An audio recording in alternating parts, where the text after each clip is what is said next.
It's good to see all of you today. Today's a special day. We have a very special guest with us today. If you haven't heard already, Ton Boyer is with us and her husband John, and they are going to be coming to speak to us. Now, Ton has written a book called The Ground Kisser, and I've been hearing about this book for a long time. She happens to be a friend of Cheryl's, and Cheryl's on our planning team. And so Lene got the book, and she's read the book and just loves the book. And I haven't been able to pry it out of her hands yet, Tom. But I'm anxious to read the book. But I know a lot about the story already, and I just want to say to you that there are a lot of Christian authors and a lot of Christian speakers and people out there that are doing their ministries. But I just want to say about Ton, this is a very special thing that I can say about her. She is the real deal. She is the real thing. And so I want you to just join me in welcoming Ton to the stage. Come on, Ton. Good morning. Are there, first of all, are there any veterans in this? Yeah.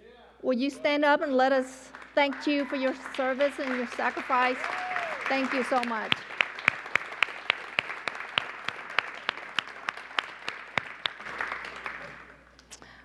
Well, good morning, y'all.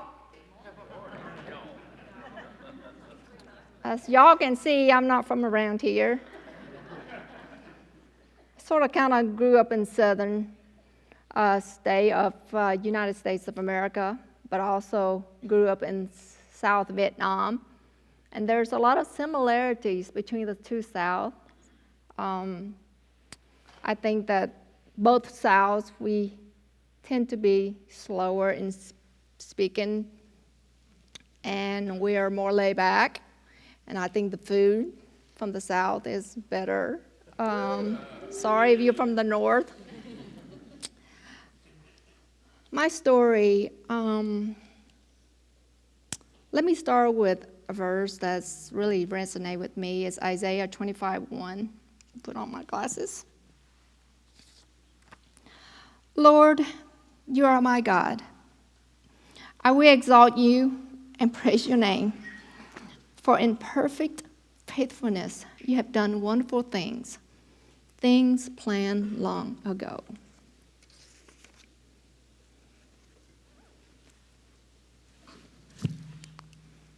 The Lord always has a purpose and a plan for my life. I'm just too stubborn, too selfish to see it. The first 12 years of my life, my story, I was born 6 miles from the Cambodia border of South Vietnam in the Mekong Delta of Vietnam. That first 8 years of my life, I grew up in a family that was very wealthy. Actually, my first bath as a newborn was in French Champagne. I grew up with everything. I grew up to become the spoiled, rich little girl. My family ran several businesses. My grandfather started businesses in Vietnam. He realized that where we are in the Mekong Delta, the Mekong River is really big, and there's a lot of goods coming down up that river. And he utilized that and started several businesses. We, whatever come down the river, he sell goods. At one point we had a bakery, a French bakery, and at one time we even had the Fanta bottling company. I think they're still making Fanta drinks, right? So life was really good for me at the first 8 years of my life. I pretty much have everything that I needed, and then the fall of Saigon, 75. Communism the North started winning the war. At the fall of 75, the communists had come in and they have nationalized everything in Vietnam. The banks, the land, the homes, the businesses. They'll tell you what to produce, and they'll tell you how much to produce, and they'll tell you how much to price the goods. Basically, communism is when the rich got poorer and the poor stayed poor. So they have taken lands and homes away from my family. At one point, we even had a communist family came to live with us. Life started to get really tough after 75, and at that time, there was a lot of Vietnamese people, and y'all have heard it, y'all have seen it on TV, boat people, refugee from Vietnam, and they're in these crowded riverboat. Well, I had a couple of aunts and uncles that had signed up to leave Vietnam. At that time, it was legal to leave if you can pay your way. So I had several that was signing to leave Vietnam on this 400 plus riverboat. And one of my aunts came home one night before she left, and she told my dad and mom that if you want to, you can leave with us. We believe that there's room for you to leave. And my parents, of course, we have lost a lot of wealth they couldn't afford for 8 of us. There are 6 kids in our family, my parents is 8 of us, to leave, but they have enough money for 1. And my mom, of course, she grew up from a very poor family, and she's very resourceful. She said, oh no, we have enough money for 2. So how desperate would it have to be for you, out of 6 kids, to pick 2 kids, knowing fully well that they might not see us ever again, knowing that there's huge risk at sea. There's storms. The South China Sea is full of pirates, because they knew that the Vietnamese refugees carry a lot of gold with them, so they can take the gold and start it elsewhere. So my parents, within hours, have to make the painful decision, and they picked 2 of the oldest, me being the oldest. My husband, John, thinks that they picked 2 of the brattiest kids. He's probably right. So my father and I, and my sister, who's younger than me, at 12-year-old, 2 weeks after my birthday, I was 12. My sister was about 10. Left for the coast with a boat, and left Vietnam with my aunts and uncles and their kids. And so the goal for our boat is to get to Australia. Australia is the closest place where we felt safe from communists. We have maps, we have enough water and food and fuel to get to Australia. But everyone on the boat hoping that a U.S. military ship or commercial ship would pick us up, because the goal is to come to the United States of America, even though we're aiming for Australia, but hoping that we get to come to the United States of America.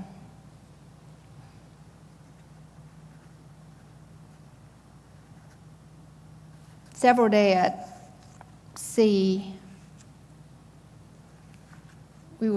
our boat was seized by pirates. And the pirates boarded our boat, and they started robbing us. And I remember at one time, my parents had sent me some jewelry necklaces, earrings, bracelet, and I remember my sister and I just strip the gold off of us and stuff it in our mouth so that we can hide it from the pirates and not to make any eye contact with them. And we were able to save those jewelry. So they robbed us. They pulled us way out in the ocean. And most pirates' goal is that when they robbed you, they will kill the men. Some will rape the women, and some will sell the kids to slavery. Well, you see, God has a plan and purpose for my life. He sent this ginormous storm, and as the storm approaching, the pirates didn't kill us. They figured the storm would finish us off. They would do the dirty deed for the pirates. And so as they tow us our way out in the ocean, they cut the rope. But before they cut the rope, they had disabled our engine and hoping if the storm doesn't kill us, that we would die of starvation. Well, obviously the storm didn't kill us because God has a plan. The storm carried us to Indonesia, and at one of the islands in Indonesia, it was full of refugees. I mean, there was thousands of Vietnam refugees that's already leaving Vietnam. And they said the island was full. And so they decided to tow our boat to an uninhabited island. And there, we were actually the second boat that arrived on this island. Now, this island had nothing. There was no shelter. I remember that first night on the island, sleeping in the rain. There's no shelter. So this island has, like I said, nothing. We had a little bit of food left, so when that ran out, we were able scout the island and whatever we can catch, some fish or bugs or animals there, plant, whatever it is that and drink from dirty streams of water. There was many nights where we had to go to bed hungry, really, really hungry. Lots of people actually die of starvation living on this island, and there was lots and lots of diseases there. Their flies was unbelievable. I mean, the nickname of the island is called the Fly Island. And for months now, several months, my parents haven't heard if we had made it to Australia or what had happened to us. And my mom, many times, she would agonize the decision that they had made. Did they send two of their daughters to their death? It was really, really hard on her. And for months, the international organization didn't even know that there were refugees on this island. So when they did found that there were refugees, and at this time, more boats had arrived on the islands. There are thousands of people on the island now. And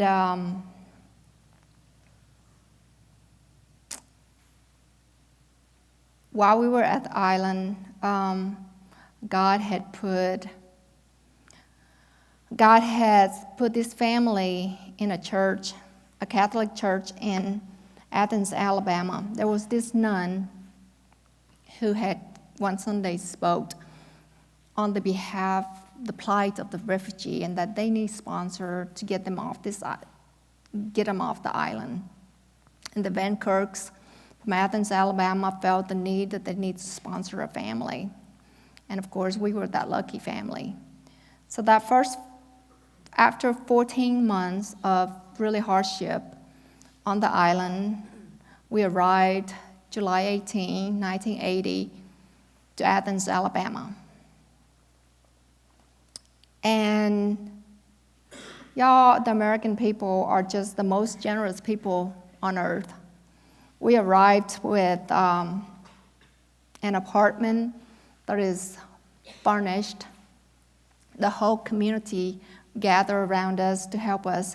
There were families that come in almost every single day for months and months and months. They took us to the hair department, took us to the grocery store, taught us how to use the washing machines and dryer and electricity. There's how to use the stove. So at this time, our family, of course, we've learned all these, learning how to acclimate to the American culture and the food and all that. And I remember at one point arriving, opened the refrigerator full. I'm like full of food. I'm just so thankful. And there's actually chicken in the refrigerator, chicken that I didn't have to kill or plucked. Just so thankful to be here. And I have to tell a funny story, learning about the American food. There was this canister in the freezer. Those that read the book probably knew. I don't know, did I put it in the book? Okay. There's this canister in the freezer, and one night we just kind of sat around, and it looks kind of like a sherbet, orange flavor sherbet. So we took the canister out, and I get a spoon. Everybody had a taste of it, and it's just like the most awful things we've ever eaten in our lives. But of course, being fresh off the boat, we finished it off. So the next day, our sponsor, Maria, came over, and she teaching us how to make breakfast. Taught us how to make oatmeal. And she was teaching us how to make breakfast with oatmeal, and she went to the freezer and looking for that canister to make orange juice. So guess who ate the orange juice concentrate?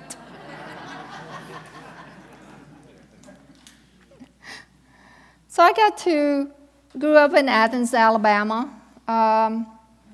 As a 13-year-old, I was put in the 3rd grade because I didn't know English. And I got to graduated from Athens, Alabama. And my senior year, this is where I would like for John to tell his side of the story, what happened my senior year. And will you come up, honey? But God has all these little plans that I didn't even see till now. And one of the very first introduction to Christianity was actually the angel tree, the Salvation Army angel tree. But go ahead, tell the story of my senior year. How's that? Okay. Wait, at this time I was 22 years old and about to graduate from high school. Yeah, so I had been on a mission trip and kind of turned my life around, and I had one of the craziest things I think that's ever happened to me. I was in a mall in Huntsville. They had a Midnight Madness sale, which meant that they close. Midnight Madness means that they close at 11, I think. And I was buying a gift for a baby shower, and I was going down the escalator, and as I was going down the escalator, I saw this lady that's really, really pretty, I would say Asian, but then I would have said Oriental because I knew nothing about Asian culture or Asian people. They're either Japanese or Chinese, and they all eat rice and no kung fu, and that's all I knew.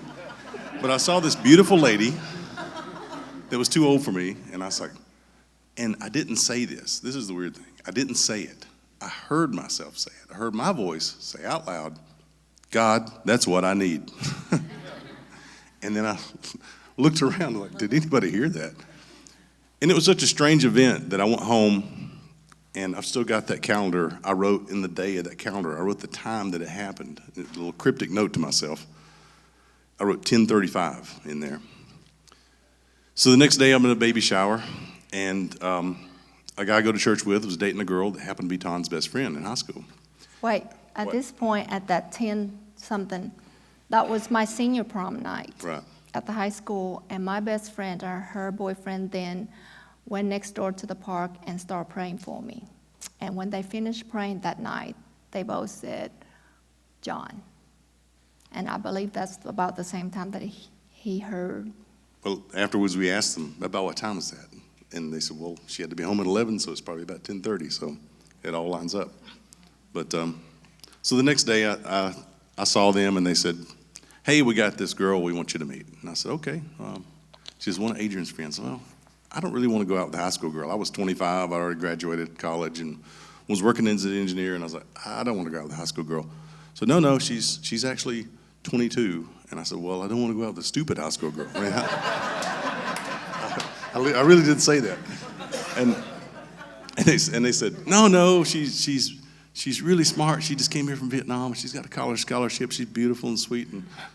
And so I said, okay, I'll meet her. And then when we met, it was, we both felt like we had known each other before. And then she just pursued me relentlessly. Well, growing up in Vietnam is really weird because, well, first of all, when I first met him the first time, I instantly knew that I knew him. But when I was a little girl, and I guess I don't share this much, but I always knew that I wasn't going to marry a Vietnamese guy. I just knew that in my spirit that I wasn't going to. But when I met him, I thought I've already met him before, and I knew who he is, and he was going to be the one instantly. And I think God just put that in us. So at that time, he pursued me. I wasn't allowed to date at 22, and I worked 7 days a week at my family restaurant. My aunt and uncle had a Chinese restaurant up in North Parkway. And at this time, I sort of kind of know who Christ is, but really doesn't really understand the whole thing because our family, we had cleaned a Presbyterian church in Athens, and we have attended church several times. And John would, my aunt and uncle, when I told my aunt and uncle about John, I said, I would like to see him. And they said, well, you're not allowed to date, but if he wants to see you, he have to come to the restaurant. So I ate a lot of Chinese food. Yeah, you did. You sure did. So he came and we talked. He just got back from Costa Rica on his mission trip, but he shared Christ with me, and his church has been praying for me to get a day off because I work 7 days a week, to get a day off from church. And in August 1980, I actually got that day off. And that morning, I attended church with him. Oh, this is 6 months into our relationship, and we finally got one day off. We'd never actually been out with each other. We just wrote letters to each other and visited each other at the restaurant. The old-fashioned way. Yeah. So I got to go to church with him that morning, and nothing really happened. But that night when we went back to church, I remember, I don't really know how it happened. I just remember hearing the message and knew that I have to change. Something have to change in me. And when the pastor, Brother Coomer, gave the invitation, I don't know what happened. My hand went up. And he asked if I would like to come to the altar. I remember walking up to the altar and just overwhelmed with everything. And then I hear this commotion behind me, and I remember turning around, and the whole church was following me to the altar. And I learned later, they were crying, they were praising the Lord that I was saved, but for a while there, I didn't understand why. I thought, oh my gosh, what I've got myself into. All these people are following crazy. me, to the altar. But The reason was that because they had been praying for me for months and months and months. And So we had the whole church praying, one, that she would know Christ, but also that she would get off that day, because we knew that was the chance we had. And so everybody had been praying that she'd get off work that day and come to church for the first time and know Christ that day. So we got married, and there are so many answered prayers along the way. And go ahead. There's so many faith builder in our lives, especially in 1993 when I got to see my family after 14 years of separation with them. We went to Vietnam. Our whole church was praying for us. It was illegal at that time to travel to Vietnam. So we you tell better story about the CD hotel in New Orleans. We had to show up. So when we decided to go to Vietnam in '93, it was illegal. It was illegal to go there. It's a little bit like going to Iran right now or North Korea. People do it, but if you go, there's no embassy, you have no protection, and you can't directly go there. And we really didn't have passports, we didn't have visa, we didn't have any money, we didn't have vacation, and we had a 4-month-old little girl. But other than that, everything was ready to go. So a friend of ours, and I didn't have since I didn't have the vacation, I'd been offered another job, and so I planned it out. So I was going to take 5 weeks off between ending that job and starting the next job. And I went to the bank, and we just so happy we just paid off our car, and I took the title right back to him and said, I need money. And then we knew somebody who knew somebody who knew somebody in the State Department, and they got our passports in 3 days, and a visa. Some Vietnamese people. You're supposed to get your Vietnam visa through Mexico City, and somebody said, just send us your passport photos, we'll take care of it. So when we left, well, another part was, I'm sorry, I got sidetracked. The other part was I didn't have the vacation, and then when I went to resign my job to start the new one, they talked me into staying. I said, well, I got a problem. I just promised my wife she'd see her family. And they said, take as much time as you need, we'll work it out. And they were awesome. So we show up at the CD Hotel in New Orleans, and this woman knocks on our door and hands us our Vietnam visas that say we got them personally in Mexico City. And then we flew to Korea, and then we got another plane, flew to Vietnam. So after 40-something hours of traveling, we show up in Vietnam, and that's when I realized what I'd gotten myself into. Because at that time, Vietnam's per capita income was about $300 a year. It was very poor. They were full-blown communist, and of course, it was all failing. And so it was really, really rough. They couldn't keep the lights on all the time. There were literally people starving in the streets, it was really bad. And so that was quite an experience, especially, and there was no form of credit. There was no form of credit cards. There was no form of traveler's checks. So we had to take cash. And then when American Vietnamese people found out we were going to Vietnam, they handed us cash. So we went over there with all this cash that we didn't declare, hidden all over the place. Diaper bags. And diaper bags and my shoes and underwear. So we got to visit her hometown and meet her family. And in that time, we had started the process of sponsoring them out. And so that was one of the big reasons for going, was to kind of help that into things. And it's kind of hard to express how crazy this was, but a lady that was one of the editors of the book was a retired immigration attorney, and her comment back was, that's impossible. That's nothing short of miraculous that whole family got out of there in the time that they did.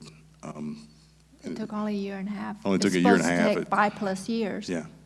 And Ton's sister, too, sitting back there, was too old at the time. She's old, anyway.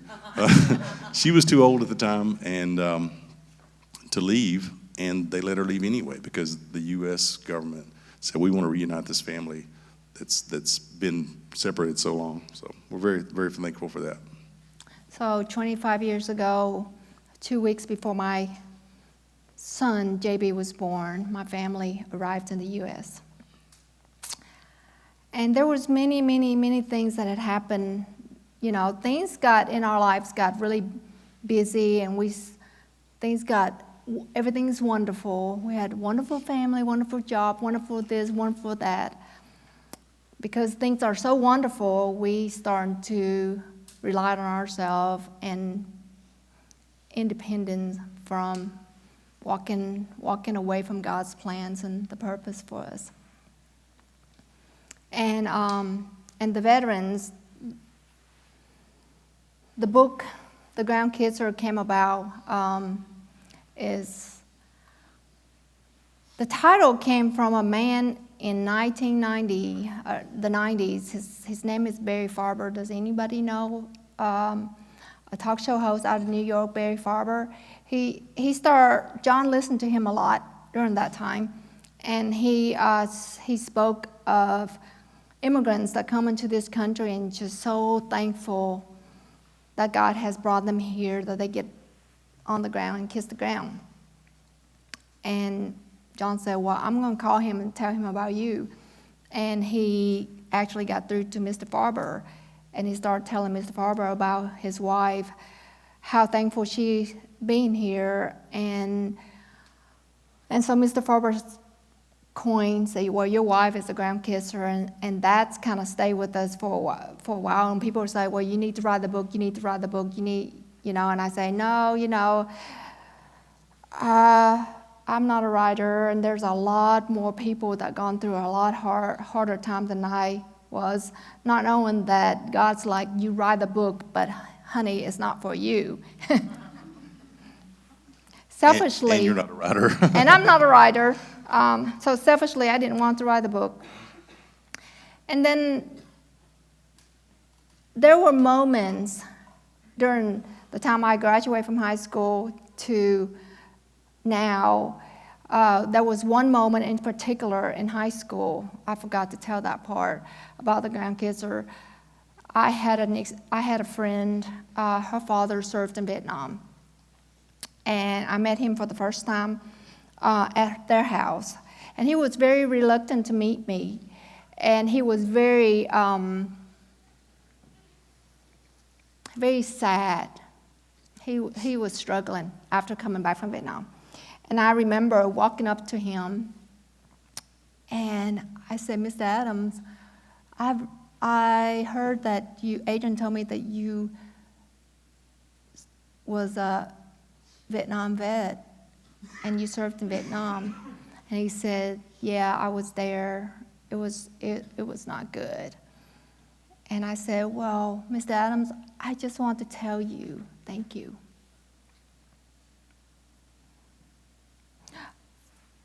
I just want to tell you, thank you for your service. Thank you for your sacrifice. You went to Vietnam, you went across the world just so you can fight for my people, for me, for my family, because you believe that everyone needs to be free. And Mr. Adams just broke down.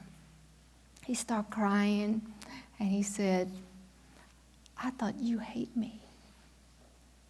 And I said, no, I don't hate you. I love you. You did so much for us, the Vietnamese people, and you need to be thanked. And at that time, I realized that a mere thank you from the other side had really released a lot of burden that he had been carried.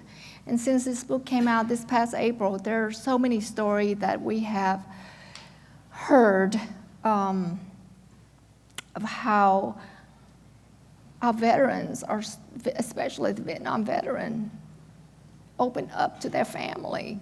Because some of them said, well, the wife said, my husband hadn't talked about Vietnam 40-some years. He refused to talk about it until he read your book, and he realized, yes, that his sacrifice wasn't for nothing. His sacrifice made a difference, make a difference in my life, make a difference in a lot of Vietnamese people, and they really are very thankful for our Vietnam veterans. And so when God said, write this book, it wasn't about me. It was about our veterans. And this book has taken a direction that we haven't foreseen, really, right? That's been the most amazing thing to me is, so Ton had a brain tumor 3 years ago. You had mentioned that. But, Yeah. and she was praying about what God's direction was for her life, and God told her to write the book, and she said, well, I need to author. So the brains behind this, the brains of this operation isn't here. Yeah. Lisa Smith is Randy Smith back there's sister-in-law, and she is an amazing writer, and Ton and Lisa just hit it off and wrote this book. And the most the unexpected thing that I've got to witness this of Ton speaking to veterans groups is just these guys have never heard this from the other side. They've never heard a Vietnamese person get up there and say, I love you, thank you. And so I'm sorry, I'm rambling a little bit, but this is not about selling books. And actually, Ton's proceeds of the books get split between Vietnam veterans groups and some orphanages in Vietnam. So, but the ability to outreach to veterans groups has just been incredible experience. I know there's so many stories. There was this one sweet story. Well, okay, there's a couple of stories, but there's one really sweet story happened last week. I was able to go to one of the because it's been Veterans, Day, the weekend. Monday, I was there at the 50th Vietnam Veteran Service celebration of the Vietnam War for our veterans, and I had a booth there, and I had all these. I was able to have a booth with my books and everything, and there was this gentleman that came in, and his brother had brought him, and he came over to my booth, and he looked at my book, and he said, "Well, what is this about?" And I said, "Well, it's my life story as a Vietnam little girl growing up in the Vietnam War, and how I came to the U.S., and it's an easy read." And he said, "I can't deal with this," and he started tearing up. So he walked off, and he looked at other booth and all that, and he walked all around, and here he come again the second time. Well, before he came the second time, I asked his daughter, I said, "Is he okay?" And she said, "Well, he has a really hard time when he came back from Vietnam, and he's still dealing with it." So I knew that he is a Vietnam vet. So he came back the second time to my booth, and I held out my hand, I took his hands, and I thanked him. I said, well, I asked permission first. I said, "May I?" And I held his hand, and I said, "You're a Vietnam veteran. I want to thank you. I want to thank you for your service and your sacrifice. I know it was really hard for you, but sir, you have prolonged my life with my family while you're fighting my enemy so that I can have more time with my family, and I want to thank you. And I want to tell you, welcome home." And he just started crying, and he just started shaking and crying, and he said, "I'm sorry." He walked off again. And I watched him walk off, and he was just crying. He was wiping his tears and for a while there. And I was talking to another gentleman at my booth, and he had come again the third time. And he said, and I was talking to that gentleman who was also a Vietnam veteran, and he said, "Please don't stop. Y'all do whatever you need." And he said, "I just want to hold your hands." And we both just started crying and hugged each other. And he said, "It's worth it." So this book is not about selling the book. It's about, and the direction that it had taken to our veterans, especially the Vietnam veterans. They needed to hear a thank you from the other side. They need to be appreciative of the sacrifice and the service that they have made. And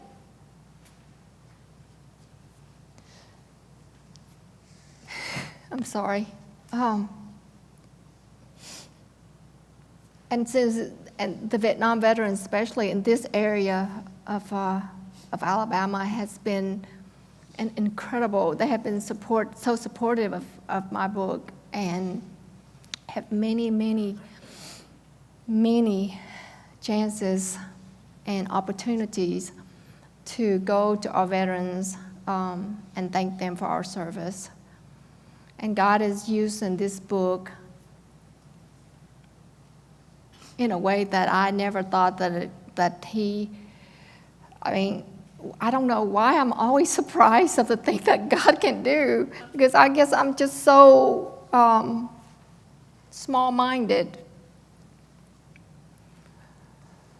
I'm just so grateful to be the vessel that He's used to help our veterans.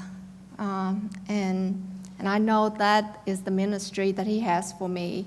That is the exact plan and purpose that He has for me when He saved me, saved my life, saved me from the pirates, the storm, the refugee camp, and brought me here for that purpose. I'm just so thankful to be used that way. We are not in any way perfect people. We have fallen many times.